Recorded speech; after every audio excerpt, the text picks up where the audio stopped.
16절입니다. 제가 가진 성경으로는 신약 356페이지에 있습니다. 히브리서 4장 16절 말씀입니다. 우리 한 목소리로 같이 읽도록 하겠습니다. 읽겠습니다. 그러므로 우리는 긍휼하심을 받고 때를 따라 돕는 은혜를 얻기 위하여 은혜의 보좌 앞에 담대히 나아갈 것이니라. 아멘. 제가 잠깐 짧게 기도하겠습니다. 사랑과 은혜가 풍성하신 하나님 아버지 감사합니다. 오늘도 우리에게 새 날을 허락해 주시고 이 하루를 온전히 보내게 하시고 하루를 이렇게 마무리하는 시간 가운데에 우리의 발걸음을 인도하여 주셔서 이 주님의 전에서 함께 같이 찬양하고 기도하고 예배하는 말씀을 나눌 수 있는 이 모든 것을 허락하여 주신 주님께 감사드립니다.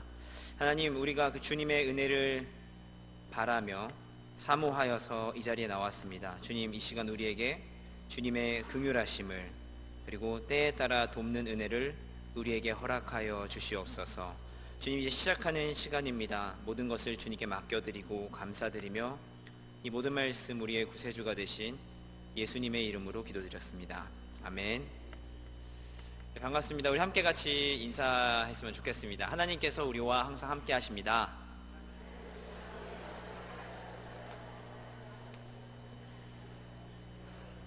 네, 하나님께서 우리와 항상 함께 하십니다. 또 이렇게 인사했으면 좋겠습니다. 제가 이거 가끔씩 어떤 특별한 행사 진행을 할 때마다 이렇게 하는 인사인데, 한 헬스장 입구에 붙어있는 말이에요. 여기까지 오느라 수고 많으셨습니다. 가장 힘든 단계를 넘기셨으니 편하게 운동하다 가십시오 라고 이렇게 붙여있는데, 너무 기니까 인사를 할 때는 여기까지 오느라 수고 많으셨습니다 이렇게 인사했으면 좋겠습니다.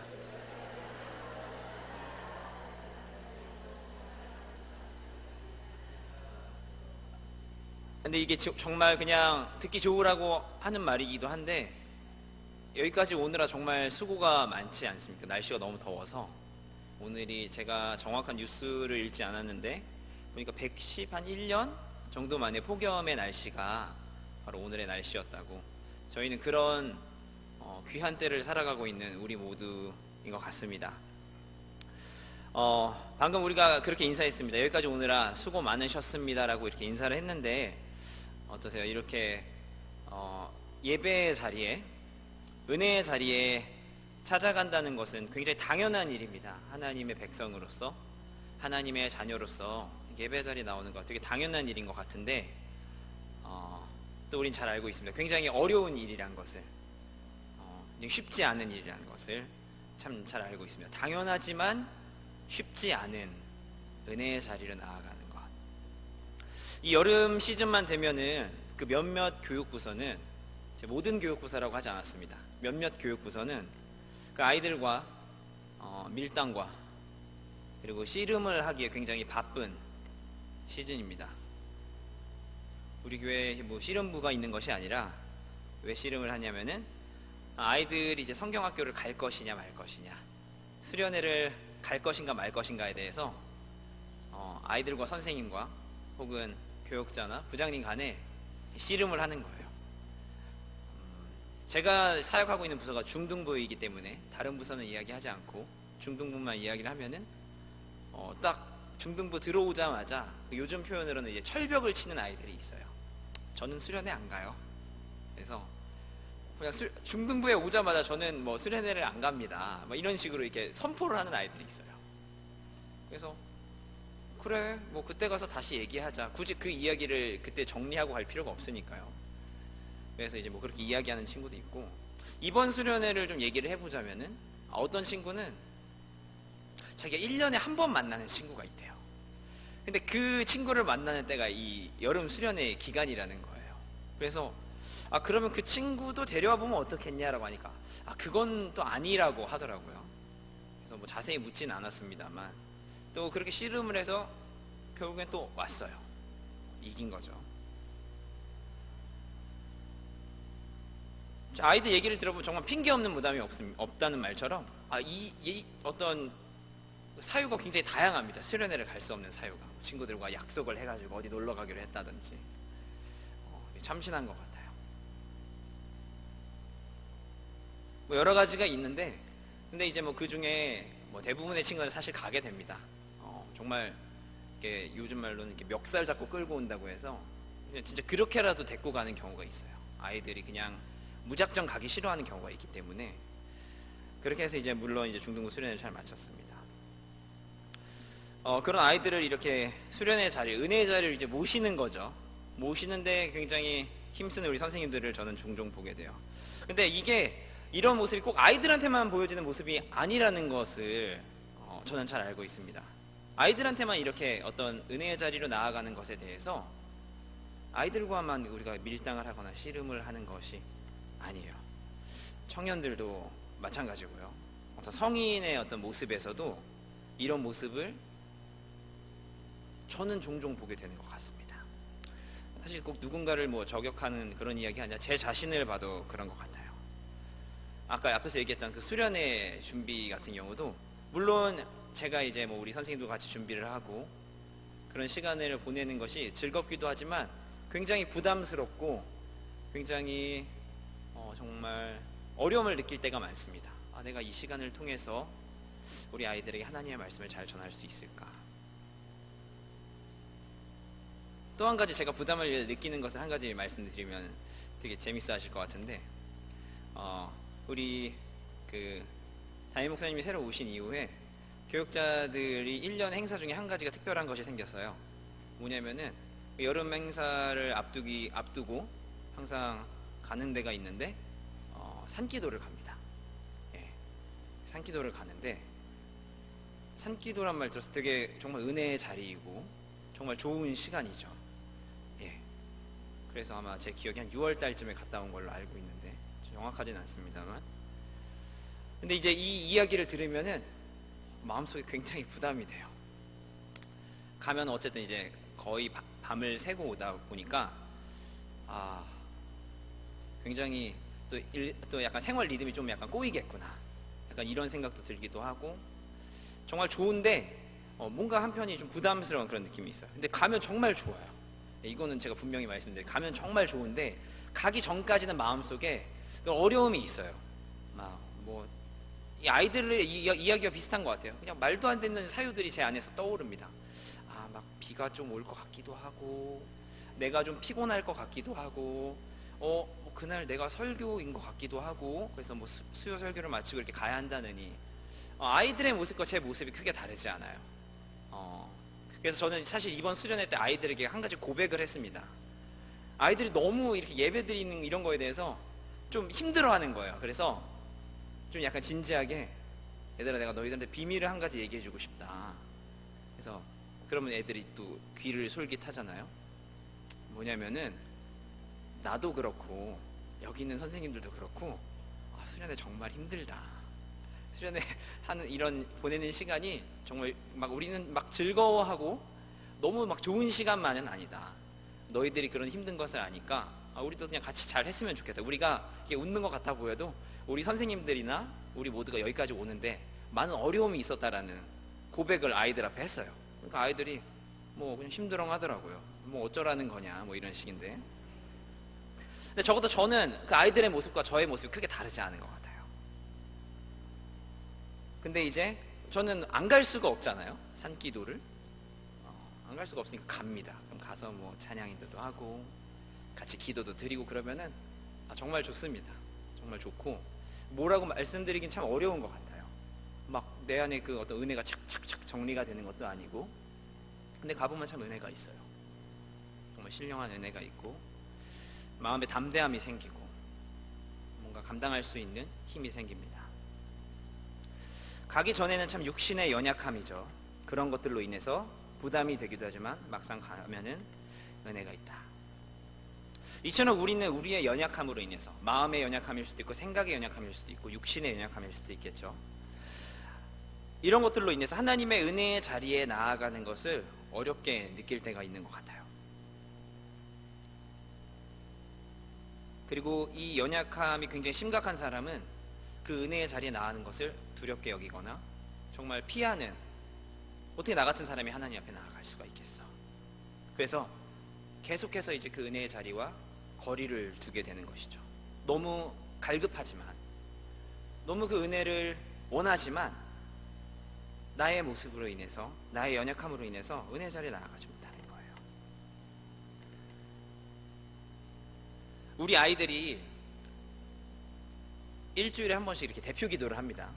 선생님들이 먼저 기도를 하시고 선생님들의 순서가 다 돌아가면 우리 아이들이 기도를 하는데, 우리 아이들이 대표 기도할 때 꼭 들어가는 내용이 무엇인지 아십니까? 두 가지가 있는데, 첫 번째는 저를 위한 기도를 해요. 목사님의 설교를 위해서 기도를 꼭 해달라고. 그래서 목사님이 좋은 말씀 전하게 해주시고 그 말씀을 우리가 잘 듣게 해달라는 기도를 해요. 제가 시킨 건 절대 아닌데 선생님들이 시켰을 수도 있겠죠. 그리고 또 한 가지 하는 기도가 무엇이냐면은 아이들의 일주일의 죄에 대한 회개가 있습니다. 그래서 이거는 절대 빠지지 않는 것 같아요. 뭐라고 기도를 하냐? 하나님, 저와 우리 친구들이 일주일 동안 알게 모르게 지은 죄가 있다면은 이 시간 다 용서해 달라고 이게 기도를 한다는 것이죠. 이게 아이들뿐만이 아니라 이제 아이들은 그렇게 기도하고 이제 뭐 잊겠죠. 자신의 죄를 잊거나 용서받았다고 생각하고 살아갈 수 있는데, 성인이 되고 우리의 삶을 뒤돌아볼 수 있는 시간이 있는 사람에게는 참 우리가 하나님의 백성으로 자녀로 살아가면서 그런 나의 연약함을 너무나 자주 보게 되는 거예요. 하나님의 말씀에 나를 비춰보았을 때 정말 부족한 삶을 살아가는 나의 모습, 내가 어떤 나의 인생이 윤리적으로나 어떤 나의 육체가 짓는 죄는 없다 할지라도 나의 생각이나 나의 마음이 짓는 죄가 너무 많은 거예요. 그래서 이런 마음이 내 마음을 이렇게 너무 붙잡고 있으니까 하나님 앞에 나아가도 될까 하는 마음과, 하나님께서 이런 나를 어떻게 바라보실까, 내가 너무나도 부족한 존재라는 것을 알고, 내가 얼마나 인생을 살아가면서 그냥 한 주간을 살아가면서도 얼마나 많은 죄를 짓고 살아가는 존재인 것을 알다 보니까 하나님께 나아가는 것이 너무 어려운 거예요. 내가 이런 존재인데 하나님 앞에 어떻게 나아갈 수 있겠어? 염치도 없이 나 같은 존재가 어떻게 하나님께 나아갈 수 있겠는가? 그러면서 이제 따라오는 생각이, 내가 좀 더 나아지면, 내가 이렇게 생각으로 짓는 죄를 짓지 않게 되면은 다시 그런 자리를 찾아가야겠다라고 결단을 하지만, 절대 그런 결단으로 그 사람의 연약함이 사라지는 것이 아닙니다. 그러다 보면은 그냥 자연스럽게 그 은혜의 자리를 찾아갈 수 없게 되는 거예요.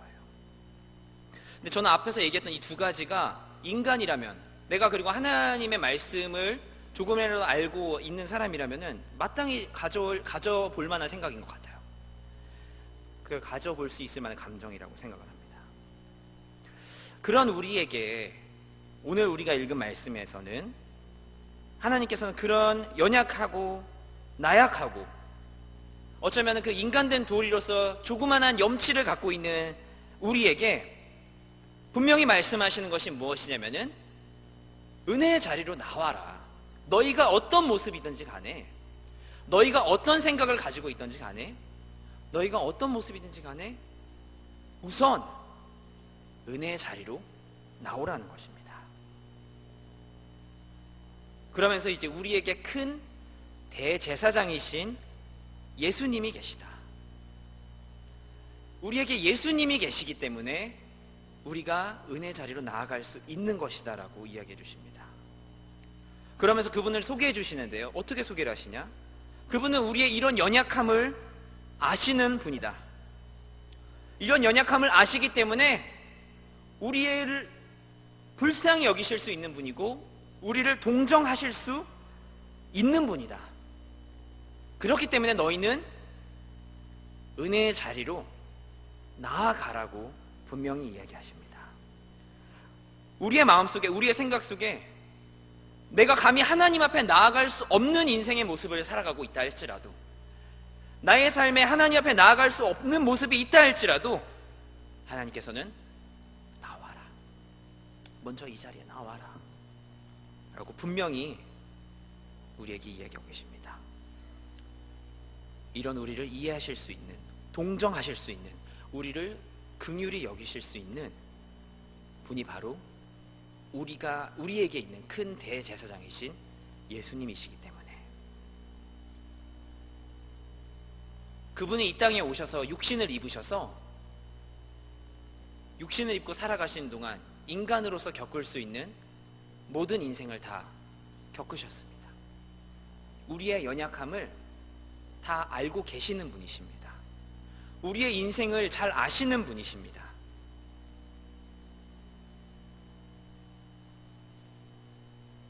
우리는 우리 자신을 먼저 바라보게 되는 것 같아요. 내가 얼마나 부족한 존재인지, 내가 얼마나 연약한 존재인지, 내가 얼마나 좀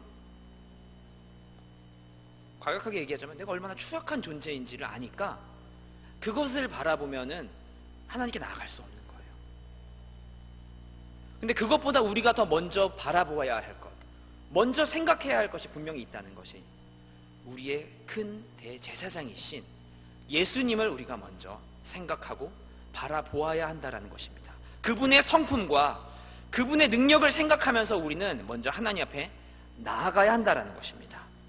아까 제가 얘기했던 단어 중에 염치라고 하는 단어가 있더라고요. 그 염치라고 하는 단어가 어떤 의미가 있냐면은 사전에 보면은 체면을 차릴 줄 알며 부끄러움을 아는 마음이다. 그래서 염치가 사실 있는 존재라면은 사실 하나님 앞에 못 나아가는 게 사람의 인생이 맞습니다. 이게 정상이에요. 염치가 있는 사람이라면은 우리는 하나님 앞에 나아갈 수 없는 사람이죠. 물론 내가 인생을 살아가면서 나의 생각으로나 마음으로나 정말 깨끗한 인생을 살았다 할지라도 우리는 하나님 앞에서 염치가 없는 존재임에 분명합니다. 우리는 아담의 죄로 인해서 이미 죄를 갖고 태어났기 때문에, 그래서 우리의 인생은 이런 모습이든지 간에 저런 모습이든지 간에 하나님 앞에서 염치가 없는 게 사실 정상이에요. 혹시나 여러분 가운데 그런 생각을 가지고 있다면은 그것이 절대 우선 틀린 것은 아니에요. 어떻게 내가 이런 모습을 가지고 하나님께 나아갈 수 있겠는가? 근데 저는 이 염치라고 하는 것을 들었을 때 떠오르는 한 가지 이야기가 있었어요. 제가 가끔씩 설교 때 이런저런 얘기를 하는데 이게 삼국지의 이야기입니다. 삼국지의 이야기. 삼국지의 총나라, 유비의 나라죠. 거기에 이제 제갈공명이라고 하는 아주 지혜로운 사람이 있었습니다. 굉장히 높은 자리에서 나라의 일들을 이끌어가는 사람이었죠. 그 사람이 남쪽에 있는 야만인들을 토벌을 하러 간 적이 있었습니다. 그곳에 왕이 있었는데 왕의 이름은 맹획이라고 하는 자였어요. 이들은 야만인이었어요. 야만인이었기 때문에 어떤 지혜로운 이 제갈공명의 지혜를, 어떤 지략을 따라갈 수가 없었겠죠. 그래서 이렇게 전쟁을 하는 때마다 처참하게 무너지는 거예요. 처참하게 패배를 하는 거예요. 그럼 첫 번째 잡혔습니다. 첫 번째 그 맹획이라고 하는 야만인의 왕이 잡혔는데 하는 말이, 내가 이런 이유 때문에 이번 전쟁에서 졌다. 이 이유가 없었으면 내가 이번 전쟁에서 반드시 승리할 수 있었을 것이다. 그래서 제갈공명이 그 얘기를 듣고, 그러냐? 그러면은 내가 풀어주겠다. 다시 한번 싸워보라 하고 풀어줍니다. 그럼 이제 맹획이 이제 다시 자신의 어떤 진영으로 돌아가서 이렇게 할 텐데, 거기 가서는 또 거짓말을 하는 거예요. 내가 붙잡혔지만 거기 병사들을 다 무찌르고 나 혼자 돌아왔다. 그래서 다시 한번 싸워보자. 그래서 또 싸웁니다. 또 졌어요. 또 핑계를 대는 거예요. 내가 이래서 졌다. 그러면 또 이제 제갈공명이 풀어줍니다. 다시 한번 싸워보자. 그렇게 계속하기를 7번째, 마지막에 최후의 방법까지 썼는데 또 잡힌 거예요. 져서. 그때 이제 맹획이 마음속에 드는 생각이, 이번엔 죽었다. 이번에는 안 풀어줄 것 같아. 7번이나 풀어줬으니까. 근데 제갈공명이 또 풀어주면서 하는 얘기가, 한 번 더 너의 어떤 지혜랑 방법을 생각해서 한 번 더 해보자 하면서 풀어주는 거예요. 그러니까 그 맹획이 눈물을 흘리면서 내가 지금까지 야만인으로 살았지만 7번이나 전쟁에서 패배한 사람을 다시 풀어주고 또 한 번의 기회를 준다는 이야기를 들어본 적이 없다. 그러더니 자신의 패배를 인정을 하는 거예요. 그래서 이제 그 이후로 다시 맹획은 이제 제갈공명의 아래에 그 나라 전체가 이제 그 야만 민족이 이제 총나라의 이제 산하에 들어가게 된 것이죠. 그리고 이제 그 맹획은 다시 이제 제갈공명이 원래 자기들이 있던 나라로 돌아갈 때까지 극진하게 대접을 하고 더 막 데려다 주고 싶은 거예요. 자신에게 이런 어떻게 보면 은혜를 베풀어 준 사람이니까. 그러더니 이제 제갈공명이 돌아가라고 합니다. 그러니까 이제 이 맹획이 눈물을 흘리면서 돌아갔다고 하는 이야기가 있습니다. 그러면서 이제 제갈공명이 마지막으로 한 얘기가 아마 저 사람이 살아있는 동안에는 우리나라를 배신하는 일이 절대 없을 것이다 라고 하는 이야기가 있었습니다. 이 이야기를 통해서 제가 느껴지는 것은 그러니까 이 야만인, 어떻게 보면 그 문명과 어떤 사람으로서의 온전한 윤리의식이나 이런 거를 가지지 못한 자라고 할지라도 그 사람 안에 양심이 있고 생각이 있고 어떤 의식이 있어요. 그래서 자신이 7번 정도 용서를 받으니까 내가 이 사람을 도저히 이길 수 없는 사람이라는 것과 굉장히 이 사람이 크고 자신에게 은혜를 베풀어줬다는 것을 깨닫는 것이 사람입니다. 아무리 야만인이나 할지라도. 우리도 어쩌면 하나님 앞에서 이런 생각을 갖는 것이 마땅한 것 같아요. 근데 오늘 우리가 읽은 히브리서에서 이야기하는 것은 무엇이냐면은 물론 너희가 그런 생각을 할 수 있지만 우리가 그런 인간이지만 예수님께서는 너희의 그런 생각까지도 이해를 하시고 너희의 그런 인생까지도 아시고 그런 너희의 모든 인생을 동정하시는 분이시기 때문에 그런 염치 갖는 것보다 은혜의 자리에 나와라라고 이야기하시는 거예요. 너희가 그런 생각으로 인해서 내 앞에 나오지 못하는 것보다 너희가 나와서 그 때에 따라 돕는 은혜와 하나님의 긍휼하심을 받으라고 하는 것이 바로 하나님의 뜻인 것입니다. 우리 안에 아직 물론 인간으로서 가질 수 있는 생각이 있지만 그것보다 우리를 향하시는 예수님의 사랑과 능력이 하나님의 은혜가 훨씬 더 크고 위대하다라는 것을 우리에게 분명히 이야기해 주고 있다는 것입니다. 물론 우리는 여전히 하나님 앞에서 연약하고 부족하고 하루가 멀다 하고 무너지는 나의 모습이 우리의 인생이지만 그런 나의 모습을 발견할 때 나는 하나님 앞에 나아가는 것이 너무나도 부끄럽고 그럴 자격이 없다고 느껴지지만 그럼에도 불구하고 하나님께서 우리에게 이야기하시는 것은 은혜의 자리로 나오라. 한 가지 단어가 붙어있죠. 담대하게. 은혜의 자리로 담대하게 나오라. 너희의 그런 염치를 내려놓고 너희의 그런 연약함을 내려놓고 너희의 부족함을 내려놓고 은혜의 자리로 나와라. 우리에게는 큰 대제사장이신 예수 그리스도가 계시기 때문에 예수 그리스도께서는 우리의 연약함보다 크신 분이십니다. 예수 그리스도께서는 우리의 인간된 도리를 지키려는 마음보다 훨씬 크신 분이십니다. 우리가 비록 죄가 있다고 할지라도 우리를 충분히 동정하실 수 있는 분이시고 우리를 그 죄와 사망의 권세에서 충분히 건지시는 분이시라는 것입니다. 이런 예수님을 의지하여서 우리가 그 은혜의 자리에 담대하게 나아가는 것이 무엇보다 중요하다. 그것이 바로 우리를 향하신 하나님의 뜻이라고 할 수 있는 것이죠. 그렇기 때문에 여러분의 마음 가운데 혹시라도 이런 인간된 도리로 인하여서 이런 염치를 찾거나 자신의 연약함과 자신의 나약함으로 인하여서 자신의 인생의 추악함으로 인하여서 하나님 앞에 나아가시지 못하는 분이 있다면은 여러분 그런 거 예수님보다 절대 크지 않습니다. 우리의 문제가 예수님보다 크지 않습니다. 예수님이 해결하시지 못할, 예수님이 동정하시지 못할 연약함이란 건 없습니다. 예수님이 동정하실 수 없는 인간의 인생이란 건 없다는 거예요. 그분은 우리의 모든 인생을 충분히 동정하실 수 있는 분이시다. 그 예수님을 의지하여서 모두 이 자리에 나오신 걸로 저는 믿습니다. 그리고 이 자리뿐만이 아니라 그 예수님을 의지해서 우리는 은혜의 자리로 나아가는 것을 마땅히 여기며 담대하게 나아가야 할 것입니다. 그리고 그 자리에 나와서 긍휼하심을 받고 때에 따라 돕는 은혜를 얻어라.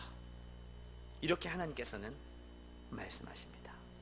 하나님 앞에 그 어떤 것보다 이 은혜를 경험하기 위해 담대하게 나오는 것이 가장 중요하다. 그 어떤 것도 우리의 큰 대제사장이신 예수님보다 큰 이유가 될 수 없습니다. 그것이 이 세상에서 이야기하는 인간된 도리라 할지라도, 우리의 연약함과 우리의 추악한 모습이라 할지라도, 그것은 예수님보다 큰 이유가 될 수는 없는 것입니다. 여러분, 이렇게 본다면은 우리가 하나님 앞에 나아가지 못할 이유가 있습니까? 우리가 그 은혜의 자리에 담대하게 나아가지 못할 이유가 있습니까? 예수님보다 큰 이유가 있습니까? 예수님보다 큰 능력을 가진 이유가 있습니까? 예수님보다 큰 어려움을 가진 우리의 삶의 문제가 있습니까? 없습니다. 없습니다. 그분은 우리의 모든 삶의 이유를 동정하시고 불쌍히 여기실 수 있는 분이십니다. 그 예수님을 의지하여 나아가는 것이 우리의 마땅히 할 일입니다. 담대하게 나아가시길 바랍니다. 마지막으로 한 가지 더 하고 싶은 것은, 무엇이 그러면 은혜의 보좌인가? 물론 오늘 우리가 모인 것처럼 이런 예배, 기도에 힘쓰는 자리, 하나님을 높이고 그 주님을 기념하고 주님을 높이기 위해 모인 자리가 첫 번째로 은혜의 자리겠죠. 주님의 뜻을 구하기 위해 나와서 함께 같이 기도하고 예배하고 말씀을 듣고 은혜를 나누는 자리가 바로 은혜의 보좌이며 은혜의 자리일 것입니다. 이건 너무나 잘 아시는 얘기일 것 같아요. 또 한 가지 말씀드리고 싶은 것은, 바로 그 은혜의 보좌는 무엇이냐? 바로 섬김의 자리 또한 은혜의 보좌라는 것입니다. 이번 여름 사역을 감당하면서, 여름 수련회를 하면서 여러 모습으로 섬기는 많은 모습들을 보았습니다. 참 그렇게 섬겨주시는 모습들이 너무나도 감사하고 아름답고 은혜가 됩니다. 교사로 섬기시는 분들도 있고요, 봉사부로 섬기시는 분들도 있고, 차량으로, 또 다양한 모습으로 또 모여서 기도해 주시고, 여러 가지 자신의 능력을 따라서 섬기는 모습이 굉장히 큰 은혜가 되는 것 같습니다. 이번 수련을 통해서 굉장히 한 가지 저에게 은혜로웠던 것은, 제가 섬기는 부서에 제가 이전에 가르쳤던 친구들이 교사로서 많이 섬기고 있어요. 그래서 이제 한 2년 정도 교사로서 섬기고 있는데, 이 이름, 어떤 명칭은 교사긴 한데 이렇게 모습을 보면은 참 그렇습니다. 그럴 때가 많았어요. 제가 어떤 교사 구실을 잘 할 수 있을까? 왜냐면 이제 어려운 얘기를 많이, 너무 힘들다, 아이들을 대하는 거 너무 힘듭니다. 아니면은 자신의 그 인생을 이렇게 살아가다 보면은 교사로서 섬기는 부분이 어려울 때가 있어요. 그래서 막 항상 저는 조마조마해요. 내년에 못하겠다고 하면 어떡하지? 라던가, 아니면 아이들과의 어떤 관계에 문제가 생기거나 이렇게 힘들어하면 어떡하지? 이런 생각을 하죠. 그러다가 이제 한 친구가 이제 반을 맡게 됐는데, 이번 수련회 때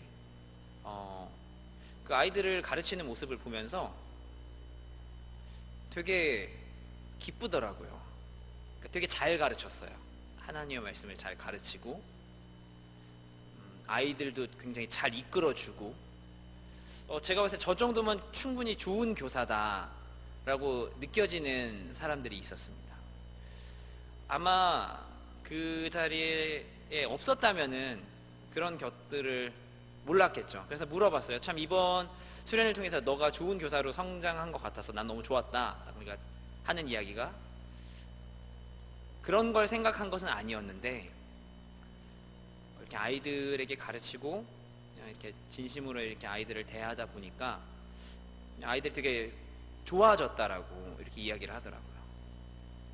그래서 감사한 마음이 들었고 되게 은혜로운 생각이 들어, 은혜롭다는 느낌을 받았는데, 이처럼 섬김의 자리라고 하는 것을 봤을 때 내가 가서 이렇게 섬기는 거죠.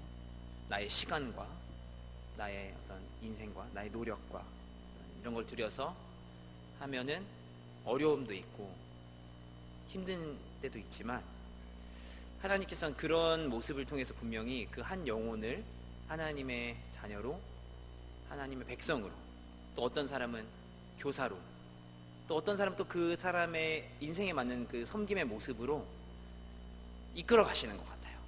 성장하게 하시고 그 사람에게 은혜를 주시고,